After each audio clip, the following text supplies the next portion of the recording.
Hey there everybody, my name is Kat Bowser. I'm your resident fantasy therapist and welcome back to my channel. Those of you here for the first time, welcome. My name is Kat Bowser. I'm a licensed therapist. I'm also a writer working on my first novel. And on my channel I like to talk about the heart of all writing, and that is in the characters. And the heart of the characters is in their psychology. So that's the angle I like to take with pretty much everything I talk about on my channel.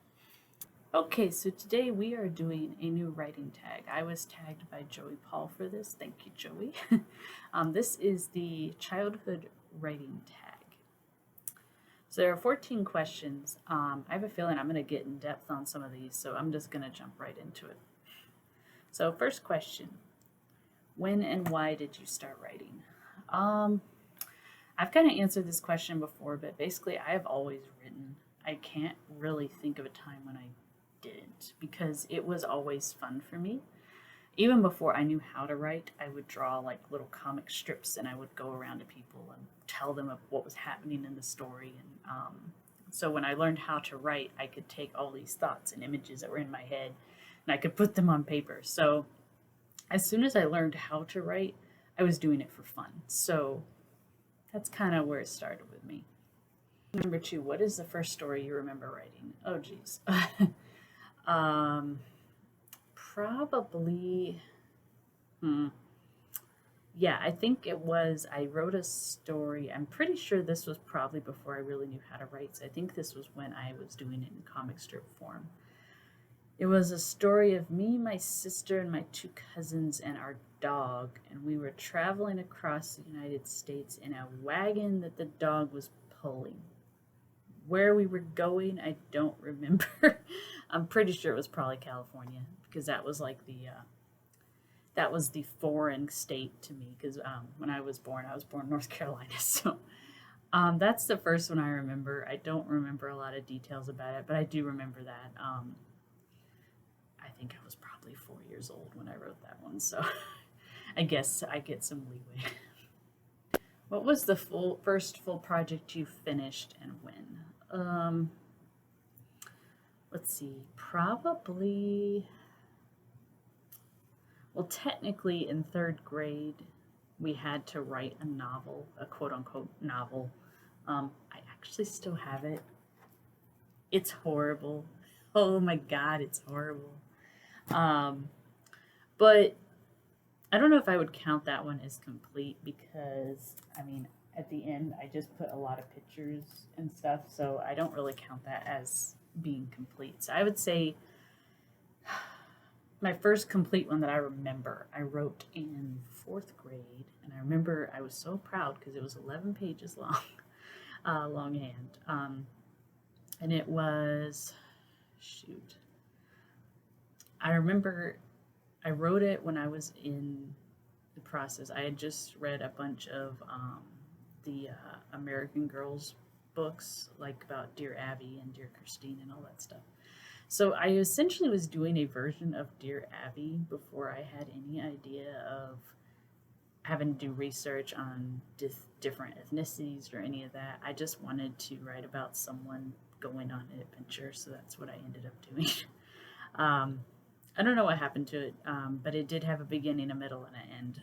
And I did have put some thought into the characters, but it was definitely more plot driven at that point. But given the fact, I think I was maybe 10. I think, I guess that's not that bad. What genre did you enjoy writing the most as a child, and has that changed? Actually, yes. I did write some stories with unicorns and dragons and stuff when I was a kid. But mostly I noticed I wrote a lot of contemporary when I was a kid. Contemporary and first person, which most people who've been on my channel know those are like my least favorite things to write now. I don't like contemporary now. But I think for me it was because at the time I was still starting to explore books and like children's, well, not children's books, but like middle grade novels and things like that. And most of the ones I'd been introduced to were contemporary. So I hadn't really been introduced to fantasy yet. Once which I believe happened in middle school. I think I was like in seventh grade. Yes, 7th or 8th grade. I swear I dropped contemporary like a hot potato. It just hit the ground and I ran with fantasy. um, and I don't think I ever really did a contemporary again. Uh, and that's pretty much true now. I mean, nothing against contemporary. There are some people out there who write amazing contemporary. It just doesn't hold my interest, either writing it or reading it. So that has definitely changed over the years. Question: do you remember the first negative feedback you got on a story? Yes. I was in 6th or 7th grade. Yeah, I was about 12 or I was 12. I was 12 years old. And I had just started writing fan fiction. I had started doing Thundercat fan fiction from the 1985 cartoon, and I had posted it for the first time. I think it was on fanfiction.net, if I remember right. If not, then it was through a mailing list. But anyway, um, and I want to elaborate on this because I think this is important. I was lucky enough to get someone to give me feedback who knew how to give feedback. Like I said, I was about 12 years old, and this lady that gave me feedback on my story, she was, I believe she was 32. She was one of the, I guess you'd call it the mothers of the fandom because she'd been in it a while. And she wrote me an email, and she said that she had read my latest story and she liked it enough that she wanted to nitpick it a little bit. And she explained to me why that was important. She said that um, you can always learn something from your writing. And in order to do that, you have to look at the things you didn't do so well. But the reason I bring this up is because she gave me negative feedback, but she gave it to me in a critique way, like a way you're supposed to. Enough that I actually saved her email. I still have it. Let's see.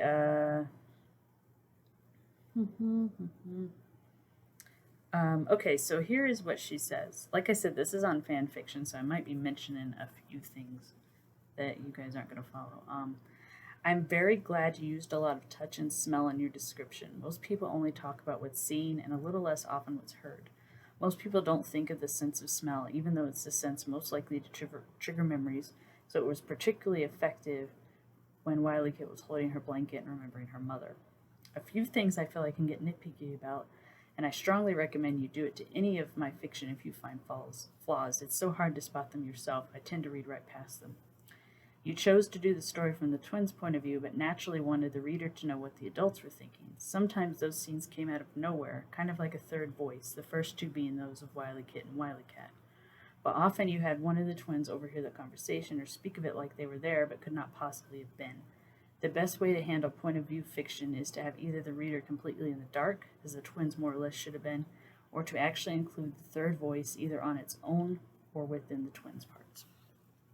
There's more, but that's just the basic the basis of her email. Because she gave me a lot of feedback. But here's how she ends it. So as you see, what I've nitpicked you about is mostly irrelevant in fanfic, which can't really be published and is really for the author's amusement. But the story was so good that I thought I'd prod about a little. The emotion and the development of emotion was extremely well done. Even the attack that prompted my little complaint about everyone turning to a character for leadership was well done. I just think they logically wouldn't have done that, to put such trust in her so soon. But you make it work so well, I didn't wonder about it for long. I really think that's a good way to give feedback, especially to someone who, at the time, I was new to the fandom. I was new to posting my writing up. So this didn't strike me as an attack because of the way she phrased it. She told me the things that I was doing well, and she told me the things that I wasn't doing so well, and why they weren't working. So I am very grateful to this woman because it really got me on the idea that this is the kind of feedback that you need to give attention to. And if it's just someone attacking you, then they're really not worth your time. And I really think that's important for people to remember. Who was your favorite characters you wrote as a kid?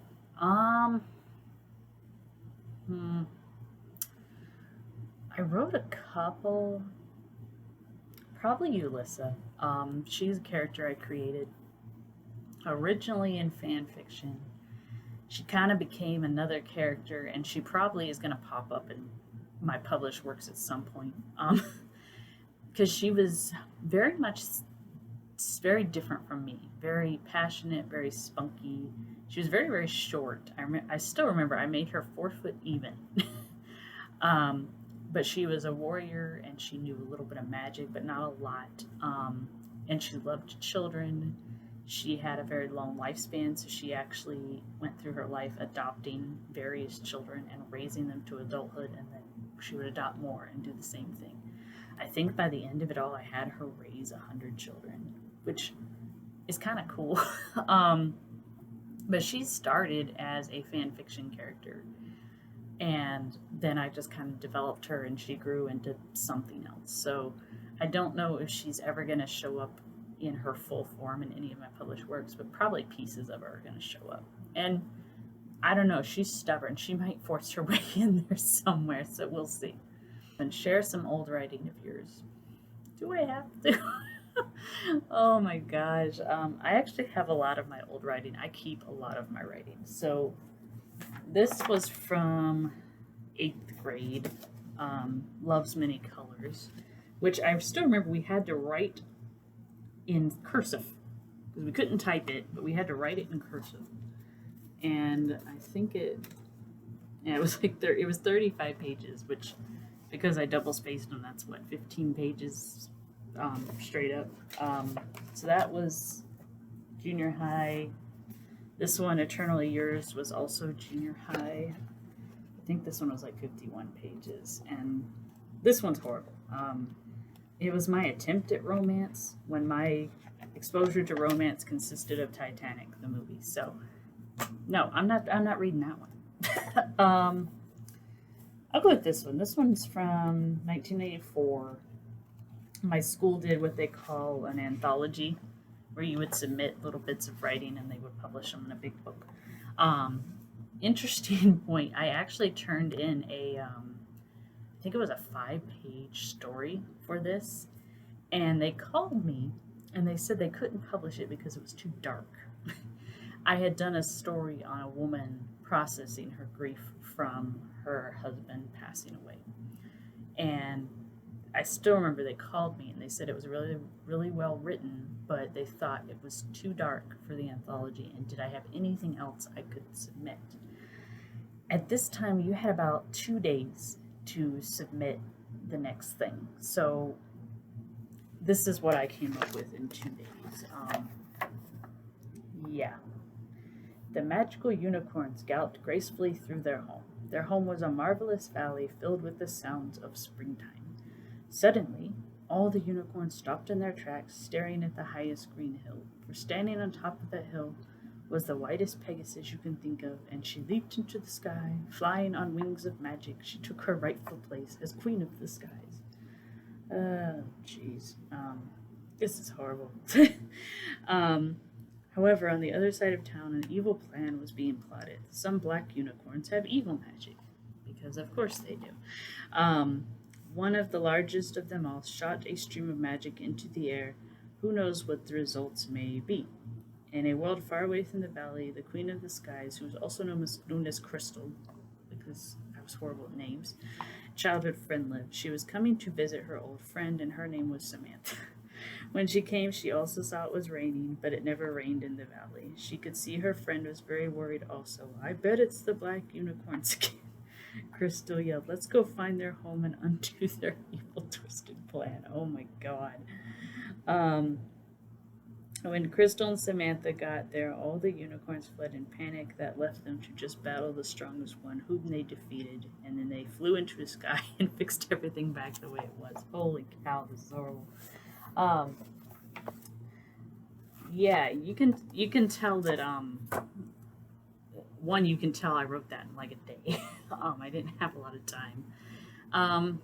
That was when I was watching a lot of My Little Pony, so I really liked unicorns and Pegasi and things like that. And I was still associating those very old fantasy stereotypes that I hate now, like black unicorn is black magic, white unicorn is white magic, and all that stuff. But I still have it, so I kind of like to look back on it occasionally and be like, oh, wow, yeah, I've gotten a lot better. What parts of your writing do you think you have improved on since then? All of it, I hope. Like I said, I've gotten where I recognize tropes and I purposely try to break them instead of feeding them, especially tropes like that. I've definitely gotten better at when I first started writing. I've noticed it's interesting. When I first started writing, I was very plot focused. I wasn't as much character focused. And my writing now is the complete opposite. I focus much more on the characters because I think that's what makes a story more interesting. But I also think it has to do with the kind of books I was reading at the time. I was reading a lot of books that were very plot focused. There wasn't a ton of influence or focus on the characters. It was more what was happening to the characters. So I think that definitely shows. Because about the time I get to this kind of stuff, like junior high, I was starting to do characters more. I was still at a point where I didn't really understand the difference between plot and character driven stories, but you could see I was starting to experiment with it and figure it out. So I like to think I've improved on everything, but particularly that, and that I've shifted from plot to character focus because that's what I like more. Are there any parts of your writing that haven't changed? I think a lot of it has.